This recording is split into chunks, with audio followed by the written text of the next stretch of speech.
Volvemos después de la publicidad, porque es que esto es la ley de Murphy, es una publicidad y de pronto iba a empezar ya la rueda de prensa. Así que ya está la alcaldesa hablando del inicio de las obras de ese centro de salud de Las Chapas, así que nos vamos para allá. De la transformación, de todo lo que son los equipamientos y fundamentalmente el mapa sanitario, y esto constata lo que nosotros dijimos. Vamos a terminar la legislatura pasando de 3 centros de salud, que eran los 3 centros de salud que estuvieron operativos durante más de 20 años. No había una ampliación de centros de salud. Yo he sido médico del último que se abrió, que fue concretamente el de San Pedro, y desgraciadamente y por población y según el Estatuto de Autonomía, Marbella necesitaba 6 centros de salud, porque es un centro de salud por una población y por lo tanto cuando son un centro de salud por cada 25.000 habitantes y nosotros teníamos un centro de salud por cada 50.000, era evidente que estábamos muy por debajo de la ratio que incluso se marca en el propio Estatuto de Autonomía de Andalucía.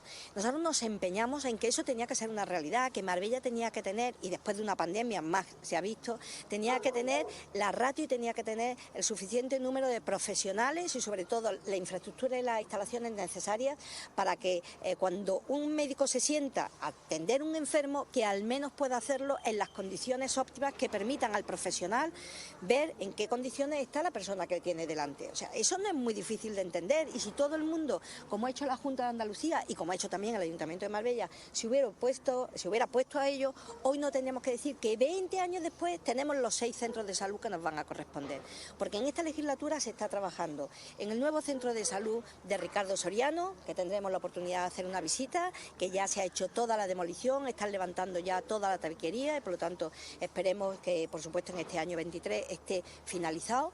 El centro de salud, que ahora mismo les daré algunos datos aquí de Las Chapas, y el centro de salud que se ha puesto en funcionamiento de San Pedro Alcántara.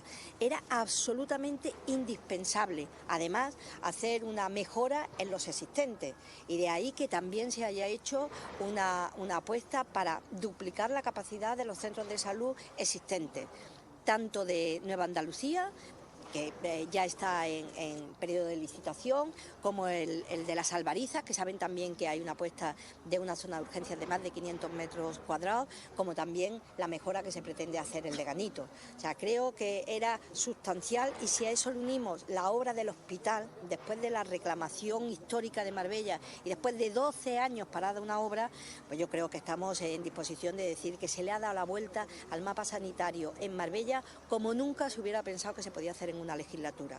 En este caso también hay un compromiso municipal. Nosotros sabemos que por parte de la Junta de Andalucía son casi más de 50 millones en el hospital, 25 millones en tecnología en el hospital, 12 millones para poder recuperar y que sea gratuito el aparcamiento, toda la cesión que se le ha hecho al área de salud del edificio de Ricardo Soriano. O sea, ellos han hecho una inversión en Marbella, estamos hablando del área de salud, de prácticamente 100 millones de euros, y el ayuntamiento se comprometió diciendo que había obras, como por ejemplo esta parcela municipal, que va a ser ejecutada el centro de salud con financiación municipal, y que el incremento de plantilla y toda la dotación, ya lo explicará Carlos, se hará con cargo a la Junta de Andalucía.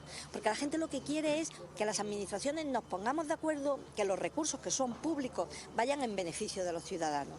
Aquí vamos a pasar de tener pues unas instalaciones, como les decía, de menos de 100 metros, a tener 11 consultas, estamos hablando de 11 consultas y 5 salas de espera, o una superficie de 500 metros, con lo cual multiplicamos por 5 la capacidad que va a tener este centro de salud, duplicamos también el número de profesionales, vamos a tener 5 consultas médicas y por lo tanto habrá 4 médicos de familia, un pediatra tan demandado en esta zona, tendremos también matrona, que no existe aquí, tendremos además consultas de enfermería, 4 consultas de enfermería. O sea, creo que va a ser una pediatra, va a ser una transformación absoluta. Yo creo que Las Chapas y los vecinos, a los cuales yo también agradezco, las asociaciones, los colectivos que hoy nos hayan querido acompañar, era una demanda, la ubicación es perfecta, entre otras cosas porque se acordarán ustedes que también este equipo de gobierno hizo la conexión para que estas urbanizaciones no tengan que salir a la 340 con el vial Salvador Guerrero, que desde aquí se lo comentaba a su hijo también, fue posible porque cedió ese suelo y el ayuntamiento acometió la obra, pero al final estamos dotando de infraestructuras una zona de la ciudad, Las Chapas, que sigue creciendo, que me comentaba Carlos, que sigue creciendo también en población, y por lo tanto tenemos la obligación de mejorar todo lo que son esos servicios públicos. Muy orgullosos en este plazo de ejecución, que será aproximadamente unos 8 meses.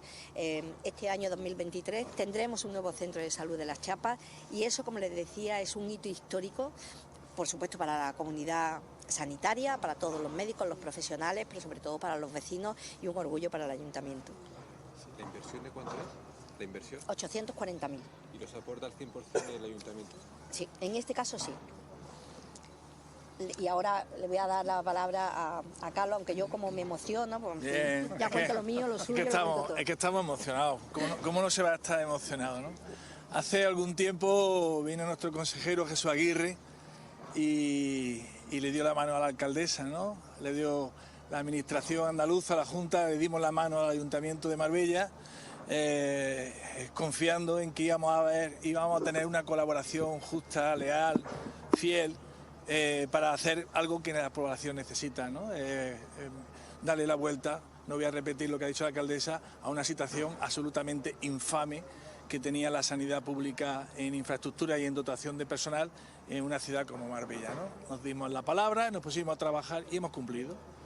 El gobierno de Juanma Moreno está cumpliendo. En Málaga tenemos 4.675 profesionales más, 4.675 profesionales más, 400 camas públicas más, a pesar de la pandemia, en 3 años y 10 meses. Eso es un récord. Y el mayor ejemplo, nuestra joyita de la corona es Marbella, porque además vamos a tener el hospital más tecnológico y más avanzado de la Costa del Sol, de toda la costa malagueña, de toda la costa de Andalucía.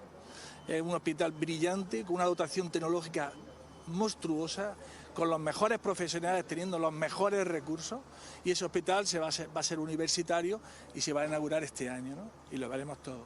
Este proyecto de La Chapa, o el proyecto de ampliar Albariza y su urgencia, y el proyecto de Ricardo Soriano, y toda esa colaboración que estamos haciendo con el Ayuntamiento de Marbella, gracias a su alcaldesa y a su empuje, pues nos llena de satisfacción, porque esto son realidades, esto no son promesas de un año tras otro. Cuando tenemos elecciones los políticos, pues venimos y podemos prometer muchas cosas y después no lo hacemos y confiamos en que a la gente se lo va a olvidar. Y nosotros no estamos en esa dinámica, nosotros cumplimos lo que decimos. Y cumplimos terminar San Pedro Alcántara, y ahí está, con todas las dificultades, ahí está, a pesar de las críticas. Nosotros sabíamos cuál era nuestro horizonte, nuestro trabajo, y palada a palada, como estamos haciendo ahí al lado, también en Fuengirola, en Los Pacos, un centro de salud que se prometió hace más de 20 años, que el ayuntamiento cedió los terrenos en 2007 y que no se había hecho nada. Ahí está, ya se está construyendo como palada a palada. Trabajo, cumplir nuestras promesas, y no importan muy poco las críticas que hay. De hecho, las críticas algunas veces son muy buenas, ¿no? Ahora estamos en una época con una presentación de huelgas por parte de los sanitarios, que me parece muy justa, muy reivindicativa, muy bien, porque nos ayuda, nos empuja, ese empuje de los sindicatos, de los profesionales a mejorar, nos ayuda a mejorar, porque indudablemente tienen razón. Es decir, es que veníamos con unas carencias estructurales, tanto en profesionales como en infraestructura, históricas de 37 años. Y repito, no se puede solventar todo en 3 años y 10 meses. Aunque viendo Marbella parece ser que sí somos capaces de hacer milagros en tan poco tiempo, ¿no? Y con pandemia, ¿no? Porque hay que recordar que estamos en pandemia y, por favor, a todos los medios de comunicación, por favor, todas aquellas personas vulnerables, mayores de 60 años, que les falte su 4ª dosis, que se la pongan, por favor. Va a subir la frecuentación porque están bajando las temperaturas. Son situaciones muy favorables para que los virus se contagien, pasen de una persona a otra. Por favor, ser prudentes. Las madres que sigan vacunando a sus niños, ¿vale? Es muy importante vacunarlos de la gripe. Es una recomendación de la Organización Mundial de la Salud.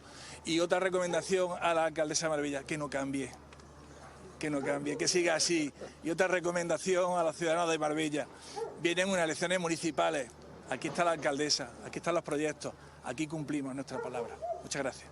Delegado, ¿con qué recursos materiales? Bueno, pues ahí está esa comparecencia hablando de eso, de ese proyecto en torno a un nuevo centro de salud, que lo recordamos, lo que había antes era un consultorio en Las Chapas, pues está ese anuncio del inicio de los trabajos de ese equipamiento. Cambiamos de asunto, vamos a hablar de un libro que tiene como protagonista a una profesora de la Escuela Oficial de Idiomas, que es la profesora de inglés, que ya estuvo aquí con nosotros hace ya unos cuantos meses para hablarnos de mindfulness, ¿sí?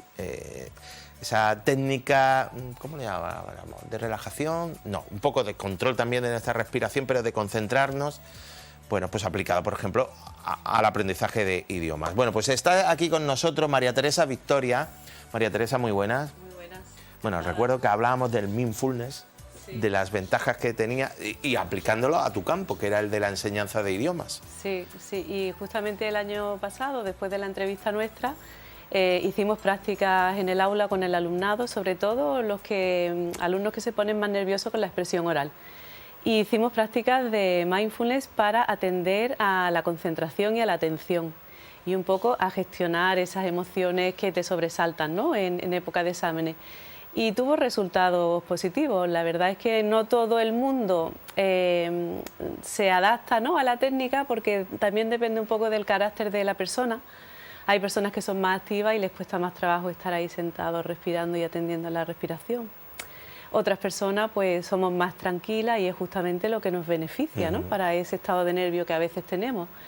Y se vieron los resultados luego en el examen final, porque luego ellos fueron capaces del bache aquel de que me quedo en blanco y que me desconcentro, superarlo y promocionar.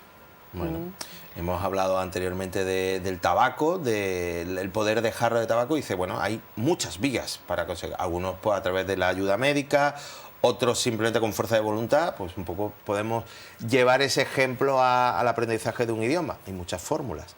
A lo mejor un método que a uno le va bien, a otros no les va, pero sí, hay que tener la voluntad de buscarlo. Sí, sí, y ahora está muy de moda, justamente que lo menciona, el diseño universal para el aprendizaje, el DUA, que es un poco crear actividades que se puedan adaptar a la mayor parte del alumnado, es decir, a actividades que sean, que abarquen más a un alumnado diverso, ¿no? Y, por ejemplo, hay muchos contenidos visuales. Los contenidos visuales que cada vez se están poniendo más de moda, no solo en la vida personal nuestra, sino bueno, a nivel profesional, también llegan al aula. Y el alumno visualmente pues percibe mucho, le llega mucho contenido y a veces es menos difícil el aprendizaje cuando tienes en la pantalla, pues no sé, a un profesor pues haciendo una explicación gramatical, por ejemplo, o a dos personas que están interactuando como modelo para un diálogo, una expresión oral. Y el DUA recoge esto muy bien para el alumnado diverso, ¿no? ¿Qué actividades podemos hacer más específicas para este alumnado con alguna dificultad de aprendizaje que se beneficie también el resto del alumnado? Bueno, pero María Teresa viene a hablarnos de otro libro que has publicado. Sí. Que aquel fue el primero, que hablábamos de aquella idea que se plasmó en ese libro, pero ahora me traes otro libro que además tiene un trasfondo que podemos decir, porque hay un grupo de trabajo que tenéis en este caso, con alumnos de, ¿cómo lo llamo?, de necesidades especiales. Y fíjate que tenemos que tener también cuidado con el lenguaje, porque ¿qué término le ponemos a este tipo de alumnos, ¿no?, para que no se sientan discriminados? Ya, porque si decimos alumnos con discapacidad, como estamos diciendo, que no tienen la capacidad, por ejemplo, para aprender un idioma, y sin embargo, tú tienes un grupo de trabajo que se llama Prácticas Inclusivas, donde un poco desmonta eso, que ellos también pueden trabajar y pueden, algún alumno, alguna persona con algún tipo de necesidad especial, puede también aprender otro idioma. Sí, mira, el libro que has mencionado de la entrevista anterior era mi pasión, ¿no?, porque se convirtió en una pasión. Este es un poco tiene como un contenido más nostálgico, porque he ido recogiendo actividades que durante los 30 años de carrera que ya llevo en Escuela Oficial de Idiomas, que han funcionado bien en el aula de inglés. Las he ido recopilando y un buen día, pues digo, uy, pues con tanto material que tengo, me gustaría difundirlo, ¿no? Y me comentaron en la editorial, pues mira, podrías hacer una colección de actividades de inglés. Y le comenté yo también al director, digo, me gustaría que fuera sin ánimo de lucro. Me gustaría que pudiéramos enfocar todas estas energías en algo positivo, como es la educación inclusiva. ¿Qué podemos hacer con los alumnos que tenemos en el aula con dificultades especiales de aprendizaje? Como puede ser una dislexia, como puede ser una falta de atención, un déficit por falta de atención, como puede ser un alumno que está dentro del espectro autista, que a las escuelas oficiales de idiomas, aunque son adultos, los alumnos que nos llegan, bueno, son mayores de 16 años, pero también nos llegan este alumnado que a lo mejor pues, ha sido atendido en primaria o secundaria y al pasar a la escuela oficial de idiomas no es que los desatendamos, es que tenemos, digamos, una necesidad formativa, los propios docentes, de qué podemos hacer con este alumno diferente, qué podemos nosotros hacer diferente para que este alumno pueda... Necesitas o necesitáis adaptar vuestros temarios, vuestras clases a ellos y claro, si lo haces con ellos, ¿qué pasa con el resto, no? Efectivamente. Llevan, como decirlo, dos ritmos diferentes. Y eso no es que sea ni mejor ni peor, llevan dos ritmos diferentes. Y esa es la base del concepto de la inclusión, que el alumno que tiene una dificultad de aprendizaje no se quede aislado en el aula, sino que forme parte del grupo. Entonces es labor docente hacer que esa actividad que tú presentas integre tanto al alumno que tiene Asperger como al alumno que tiene dislexia. Antes de ayer tuve una reunión con el presidente de la Asociación de Dislexia de Málaga y un profesor que se está dedicando a crear actividades para alumnado disléxico específico de inglés en Málaga, en la Plaza de las Flores. Tiene allí su centro de estudios y fue una conversación muy interesante porque, claro, cuando ellos ya llevan un recorrido de trabajos en el aula para alumnado disléxico y ven el resultado que tiene tan positivo, ¿no?, en el alumnado que hubiera tirado la toalla, pues porque no sabe interpretar las palabras. Llega un momento que se le mezclan las letras. Sí. Y ese alumno no tiene por qué... el sistema no puede fallarle a ese alumno, porque ese alumno necesita también aprender y también quiere tener una carrera y también quiere tener una profesión y estar insertado en la sociedad. O este alumno que tiene déficit de atención, que no puede estar sentado más de 10 minutos. No podemos darle una clase magistral a la antigua en la que el profe habla media hora. No puede, este chico no lo puede tolerar. Entonces nosotros tenemos que observar eso y es un poco, pues, en parte de nuestra profesión, ¿no? Atender también a qué está pasando emocionalmente en el aula. Bueno, María Teresa viene a hablarnos de ese libro porque lo vas a presentar esta tarde en el Centro Cultural de San Pedro de Alcántara a las 7 de la tarde. Sí, este libro, bueno, la Asociación de Ayuda a mí me gusta con qué cariño coge el libro y es que, vamos a ver, uno normal lo cogería así, tal, no sé qué. No, pero lo coge así con una delicadeza. Además, le das como un pequeño... Ay, sí, venga. Sí, ya te digo, tiene un contenido muy nostálgico para mí porque es mi vida, ¿no? Mi vida como docente en el aula. Tiene un título en inglés, te voy a pedir que me lo traduzca. El título es Actividades de expresión oral, de inteligencia emocional para la clase de inglés. Emotional Intelligence Speaking Activities for ESL Classrooms, que es lo que hacemos nosotros en la Escuela Oficial de Idiomas, en el Departamento de Inglés. Una de las actividades de lengua es la expresión oral. Es la que al alumnado más trabajito le cuesta porque... Pues, que nos da un poquito de corte hablar en lengua extranjera. y el enfoque es muy comunicativo. Entonces, estas actividades han funcionado bien y yo las he querido compartir, ¿no? Y entro en asociación con la asociación Adaimar, entro en colaboración con la asociación Adaimar, que es de ayuda al TDAH de Marbella, porque lo que queremos hacer es que los fondos que se recauden de la venta de la publicación se vuelvan a destinar a la actividad formativa del profesorado, prioritariamente de Escuela Oficial de Idiomas, aunque hay actividad formativa de necesidades de alumnado con necesidades de aprendizaje en el centro de profesorado, que hay mucha, hay un gran programa de atención a la diversidad, pero yo quería hacer un poco, resaltar un poco más nuestro gremio, ¿no?, de escuelas oficiales de idiomas, y hacer una formación más específica para nosotros, que trabajamos por la tarde, que trabajamos con alumnado adulto, que el alumnado adulto a veces pues no sabe que tiene una dislexia. Sí. Lo puede sospechar, pero a lo mejor no ha caído en que podría tener dislexia. Y intentamos orientarlo un poco y atender a las actividades que proponemos en el aula. Bueno, un poco por la información ya datos que tenéis de haber trabajado con esos ejercicios y demás, que dice que veis que los alumnos emocionalmente inteligentes se vuelven más participativos, dispuestos a interactuar con sus compañeros, lo que antes a lo mejor no hacían.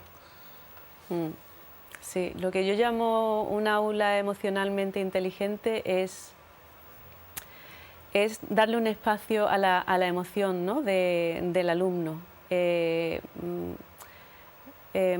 hacer un refuerzo positivo, atender a la autoestima, intentar que el alumno sea consciente de las dos partes, ¿no?, de los aspectos positivos que él es capaz de producir y no solamente de los errores que comete.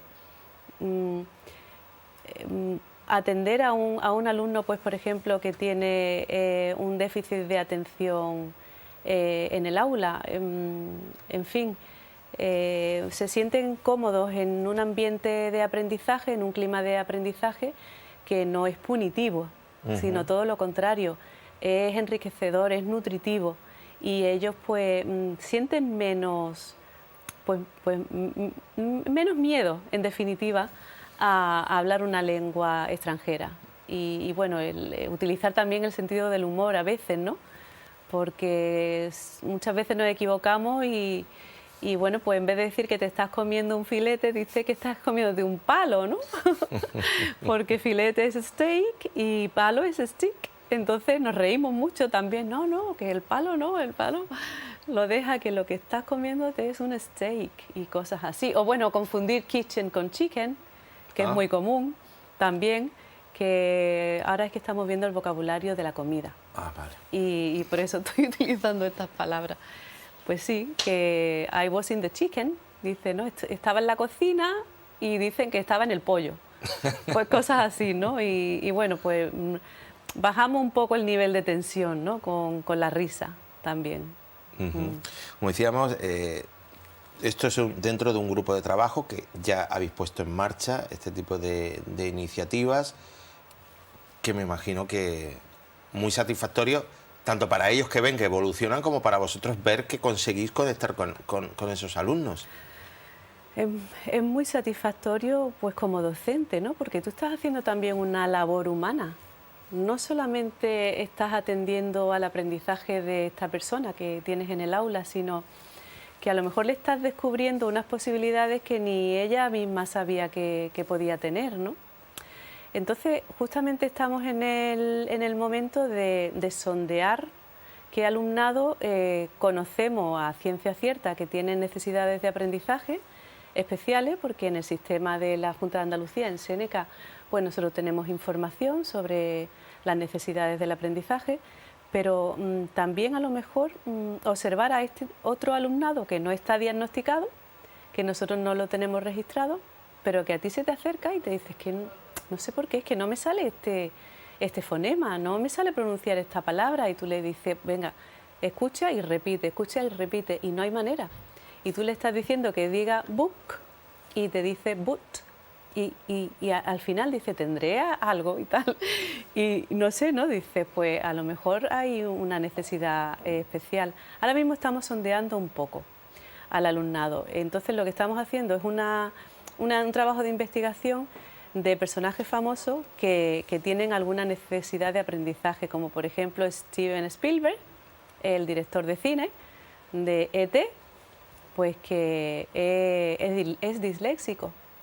No lo sabía.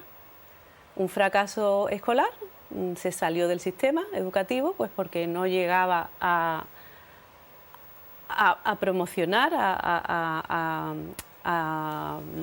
aprender los contenidos al nivel que se exigía, pero no quiere decir que no tenga el talento que tiene, que lo ha demostrado internacionalmente. Son personas brillantes, personas que tienen otras capacidades, no las que le estamos exigiendo, a lo mejor, pero que por eso no quiere decir que sean, voy a poner entre comillas, inútiles. Son personas que pueden llegar muy lejos. Pues, otro caso, por ejemplo, que me ha llegado esta mañana de una compañera que lo ha compartido, Bill Gates, que reconoce también que tiene un poco de síndrome del espectro autista. Sí. Personas inteligentísimas, muy Pero capaces. tienen problemas para la interacción social. Eso.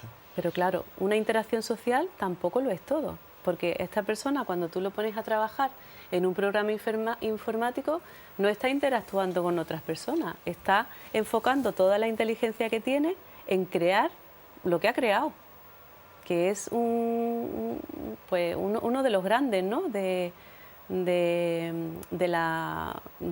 Internet hoy en día, del mundo digital. Bueno, pues yo creo que, María Teresa, un poco lo que queremos, o con este libro un poco y con la presentación que vas a tener esta tarde, es reflejar que no le podemos poner barreras al conocimiento. A alguien, simplemente porque tenga otras condiciones, no puede acceder a ese conocimiento. Claro que sí. Es como cuando un alumno necesita gafas para ver la pizarra de lejos. El alumno no va a dejar de aprender porque no vea la pizarra de lejos, se le acomoda, se le hace una adaptación, en este caso visual, se le colocan sus gafitas y ya puede acceder al aprendizaje. Pues es un ejemplo muy sencillo que nos sirve pues para comprender todas las dificultades, ¿no?, que se pueden plantear, que cada persona es un mundo, Enrique. Bueno, María Teresa, después de estos dos libros, ¿a dónde vas a orientarte ahora? Porque siempre que tienen más cositas ahí. Pues me estoy un poquito ahora entusiasmando de manera especial con las escape rooms educativas, el breakout educativo, porque tiene muchos ingredientes de la educación, de la enseñanza del siglo XXI, tiene el ingrediente de la curiosidad, del misterio, de resolver retos, de trabajar en equipo, de trabajar las que ahora llaman las destrezas blandas, que no tienen nada de blandas, que son, lo voy a decir en inglés porque lo memorizo mejor, es communication, collaboration, creativity, critical thinking. Comunicación, colaboración, creatividad y pensamiento crítico. Esas las llaman las 4 Cs, ¿no? Las destrezas blandas. Y las escape rooms educativas atienden mucho a estas destrezas, donde no solamente pones conocimiento, el conocimiento de la lengua, del léxico, del uso de la lengua, sino que pones también en valor, al trabajar en equipo, otras destrezas, pues como el liderazgo, la capacidad de comunicación, el ser capaz de trabajar en equipo, y todo eso, el resultado que tiene en el aula es fabuloso, porque el alumno se engancha con la actividad. Los alumnos luego agradecen mucho este tipo de ejercicios donde no estás descuidando los aspectos lingüísticos, ni mucho menos. De hecho, la actividad es en segunda lengua, las hacemos en inglés, en los niveles más avanzados, y tienen que resolver un misterio. Pues, por ejemplo, pues, el que les estoy preparando ahora es que se han leído una obra de Conan Doyle y tienen que rescatar a Sherlock Holmes, que se ha quedado encerrado en la Torre de Londres. Y a partir de ahí tienen que ir resolviendo unos retos hasta que por fin logran rescatarlo, ¿no? Y además, después de todo eso, que tienen que trabajar, todo lo hacen en inglés. La lectura es en inglés, el léxico es en inglés, las actividades son en inglés. Los retos, cuando están ellos intentando resolver, vamos a tirar por aquí, no, yo creo que el código puede ser este, no, porque la palabra secreta es la otra. Todo esto, toda esta interacción es en inglés. Yo sé que aquí en Marbella me llega por redes sociales, hay una sala de escape room. Sí, aquí muy cerquita, aquí justo aquí al lado Sí, de la tele. y esto llevado al aula es fabuloso. En lengua inglesa funciona muy bien, muy bien. Los alumnos se leen, yo lo estoy enfocando así, hacen una actividad de lectura, de una lectura abreviada para el nivel que ellos tienen. Sí. Y la forma en la que evaluamos los contenidos, pues a través de una escape room educativa. Bueno, pues la verdad, María Teresa, parece que tus clases serán de todo, pero aburridas no. Aburridas no. Porque por lo que veo, que siempre les planteas cositas para que un poco el alumno se sienta motivado. Sí, porque llega una época en tu carrera profesional que tú te planteas, después de 30 años, ¿sabes? Estoy cansada de hacer lo mismo, pero cuando estás innovando y estás viendo qué hay de nuevo y recogiendo, ¿no?, lo que el alumno te devuelve, te animas tú misma, ¿no?, a hacer este tipo de actividades que te motivan a ti primero. Estando motivado el profesor, está motivado el alumnado. Bueno, pues María Teresa, que vaya todo muy bien en la presentación esta tarde. Muchísimas gracias. A partir de las 7 en el Centro Cultural de San Pedro Alcántara, en la sala de exposiciones. Sí. Y bueno, y sobre todo pues que sepan que ese libro pues que tiene un fondo especialmente dedicado para la formación de profesorado, me has dicho, ¿no? Sí, actividad formativa para el profesorado de escuelas oficiales de idiomas a través del centro de profesores. Pues nada, que vaya todo muy bien y seguramente más pronto que tarde vendrás de nuevo para hablarme de alguna otra iniciativa que tengas ahí. Eso espero, muchas gracias. Muchas gracias, María Teresa.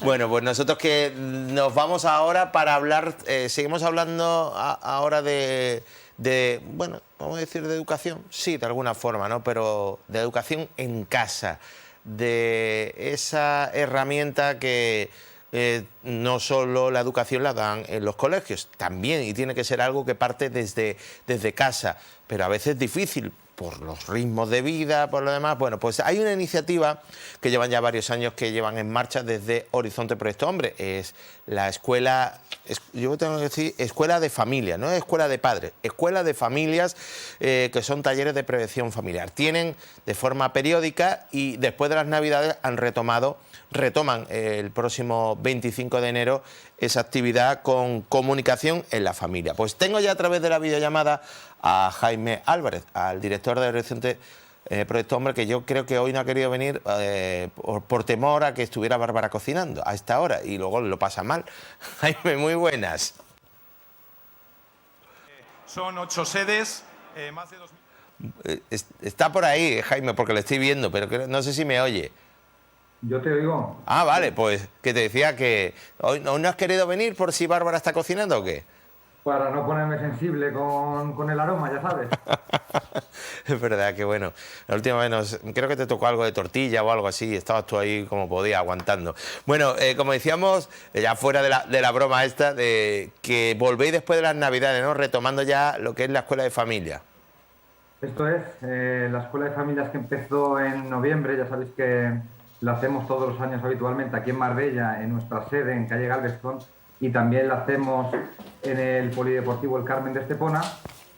Como preveíamos, se cortó en Navidad y el próximo lunes 23 y miércoles 25, primero en Estepona, el miércoles en Marbella, volvemos a retomar, que todavía quedan unas cuantas sesiones hasta completar la 10ª, que ya sabéis que son bloques de 10 temas súper importantes, actuales y muy de andar por casa, que creemos que pueden ser de especial utilidad para las familias, ¿sí? Ajá. Bueno, recordamos que se empezó en noviembre con La primera sesión sería cómo actuamos frente a los problemas o dificultades con nuestros hijos. El segundo es reducir y controlar la tensión emocional. Luego vino cómo manejar las normas de familia y ahora llega comunicación en la familia. Algo tan importante que se dice, pues tienes que hablar con tus hijos. Muy fácil decirlo, pero ¿cómo lo llevamos a la práctica? Que ahí viene la complejidad. Claro, bueno, lo importante también es decir que efectivamente, como tú dices, son temas comunes que tienen mucho que ver con los procesos madurativos y con la educación de los niños. No únicamente hablamos de drogas, de hecho solo hay un tema que es el último, que tiene que ver con la información sobre drogas. Luego los demás temas, pues los que has dicho y otros tantos que son muy generales.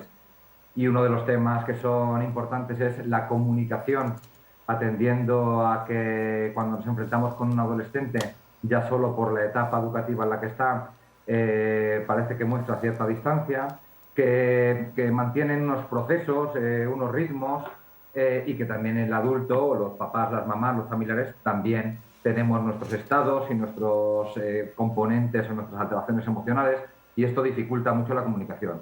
Entonces, bueno, pues vamos a profundizar en cómo tiene que ser, en qué momento tiene que ser, hasta dónde tiene que ser, porque muchas veces creemos o entendemos que el forzar esta comunicación o con forzar esta comunicación, mejor dicho, se pueden conseguir más cosas y, sin embargo, lo que generamos habitualmente en el adolescente o en la adolescente son ciertos bloqueos o ciertas resistencias. Entonces, bueno, vamos a parar sobre todo, además de enfocar o de intentar trasladar un criterio un poquito más profesional o técnico, también nos interesa mucho escuchar a las familias y que entre ellas también se escuchen y se identifiquen y que tomen nota de lo interesante que puede ser el tema. Bueno, como decimos y lo hemos comentado anteriormente, o lo hacía al principio, que el programa es gratuito. Es gratuito. Simplemente consiste en ir y entrar. Es que a veces creo que somos un poquito... Pensamos que sí, oye, pues nos vendría bien ir al papá y a la mamá, pero es que tengo que ir al Mercadona a comprar. Es que tengo que ir he quedado y tengo que hacer. Es que siempre hay algo. Aquí ya no hay excusas, Enrique. Ya son temas maravillosos que entendemos que a cualquier familia le puede venir bien, no únicamente a la familia que tiene instaurado un problema. Vienen mamás y papás con niños muy jóvenes que se quieren empezar este proceso de aprendizaje y quieren instruirse para prevenir. Entonces está abierto para todo el mundo.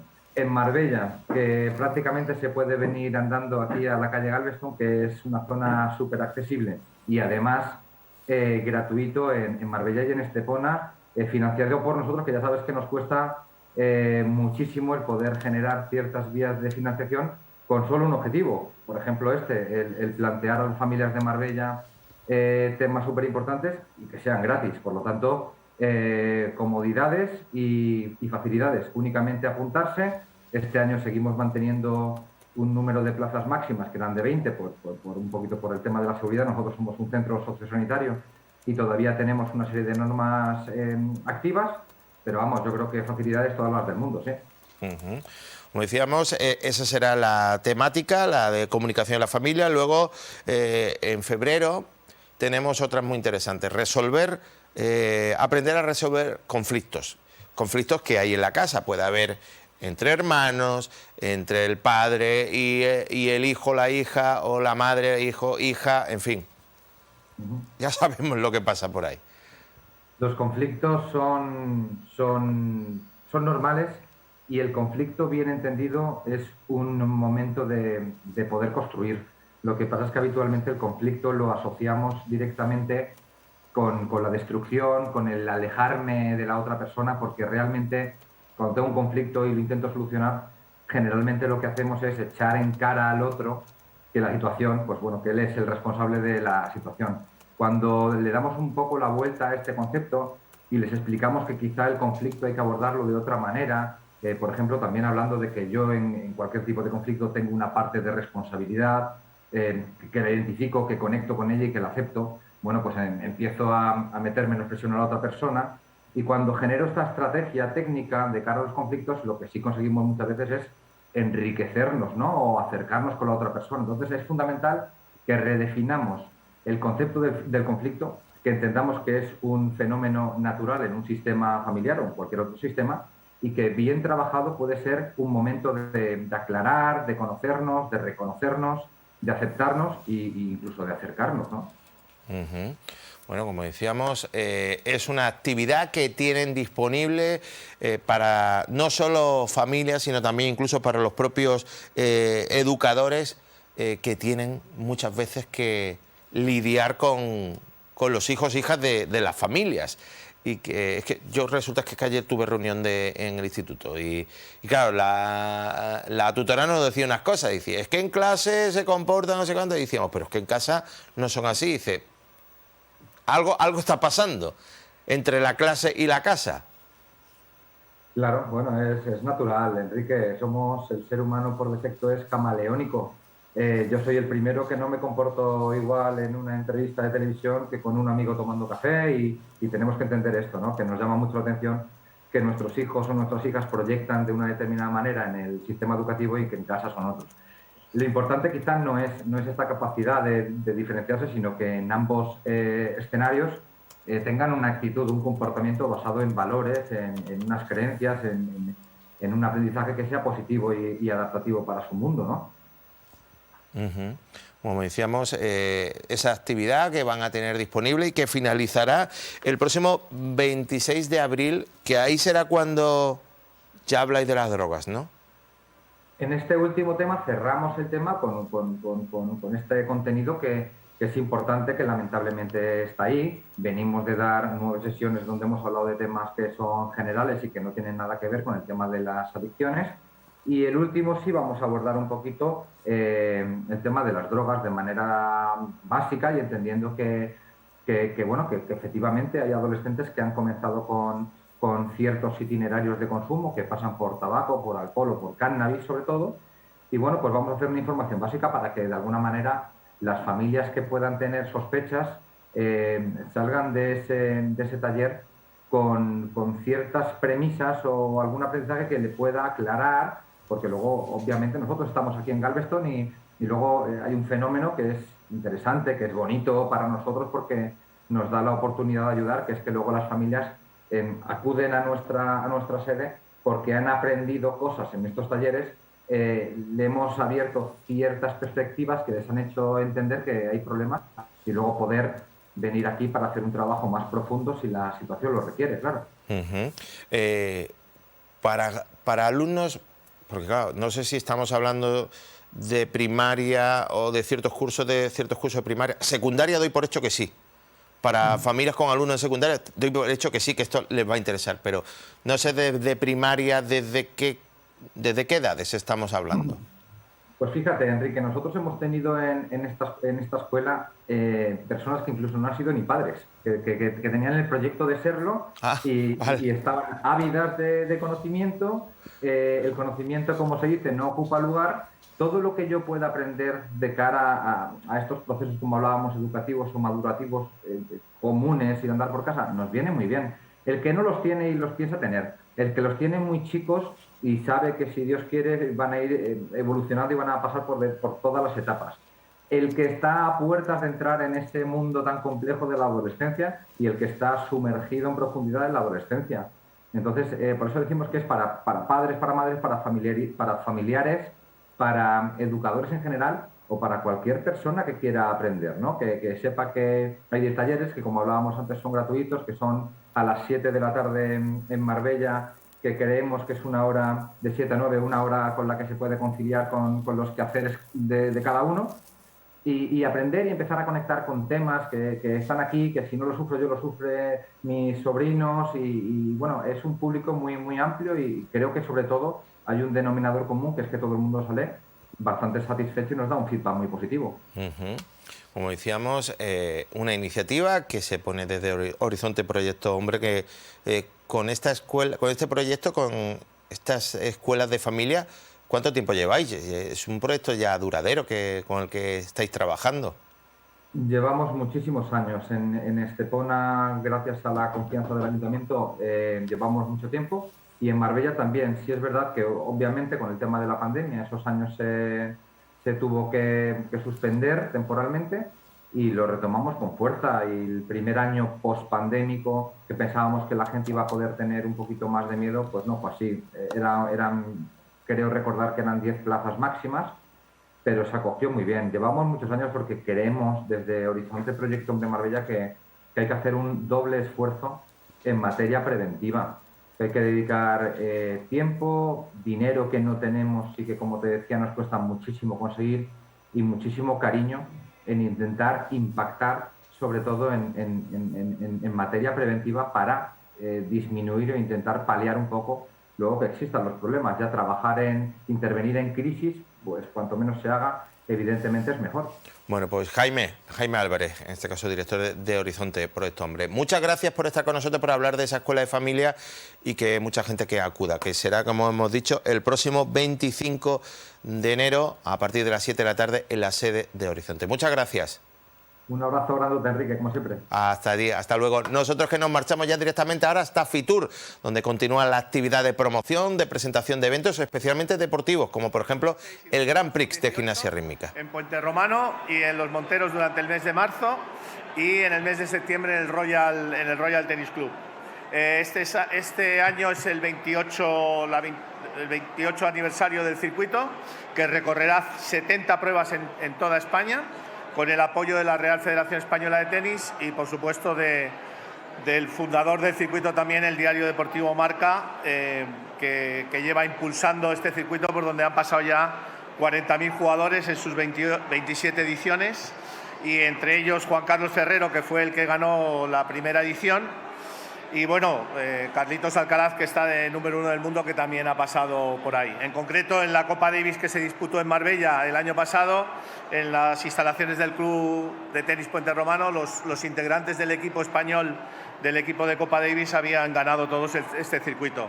Así que seguimos apostando por desarrollar el tenis juvenil español, agradecidos a la ciudad de Marbella una vez más, porque desde hace 10 años sigue apostando por el desarrollo del tenis juvenil, y este año se convertirá en lo que llamamos la capital del tenis juvenil, porque se harán cuatro pruebas en la ciudad de Marbella, y por supuesto a Miguel por el apoyo que nos da desde la Real Federación Española de Tenis para que los chicos puedan jugar a buen nivel sin necesidad de salir de nuestro país. Muchas gracias. Gracias, Luis. Gracias, Manolo, concejal de Deporte del Ayuntamiento, que, como ha dicho, casi voy a irme a vivir a Marbella de la cantidad de siempre actos que tenemos el tenis español allí en la ciudad de Marbella. Por supuesto que esta presentación del circuito Marca Jóvenes Promesas es importante, y es importante para el tenis español porque supone el trabajar desde la base, ¿no?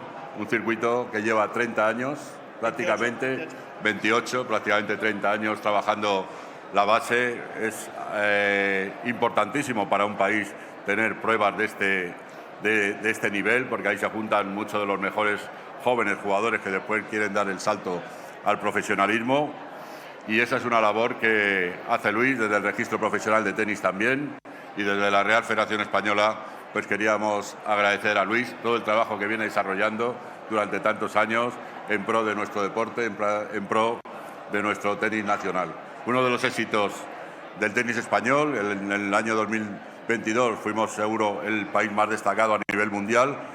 Pues no es que uno dé mejor o peor el drive o el revés, ¿no? Sino que es la pirámide de torneos que se tiene en el país, que un niño que destaca desde muy joven puede llegar a ser profesional jugando prácticamente los torneos en España, y eso lo consigue también el circuito Marca Jóvenes Promesas, como el que aquí presentamos. Y después, pues la ciudad de Marbella, que decir, muchos años trabajando por el deporte, apostando por nuestro tenis, muchas pruebas, Copa Davis, Copa Federación, ahora Billie Jean King Cup, como hemos presentado también hace un rato, que se celebrará dentro de poco en la ciudad de Marbella. Hacerte también la Real Federación Española de Tenis, todo ese apoyo que da el deporte desde hace tantos años, y especialmente ahora contigo también y con la alcaldesa, por ese apoyo que nos estáis prestando ahora mismo con tantas actividades de nuestro deporte. Muchas gracias, Manolo, muchas gracias, Luis, y seguro que si pasáis para ver estas pruebas que vamos a celebrar del circuito Jóvenes Promesas en la ciudad de Marbella, pues veréis un nivel de máximo nivel internacional de nuestros jóvenes. Muchas ganas. Sí, vamos a hacer una fotito ahí.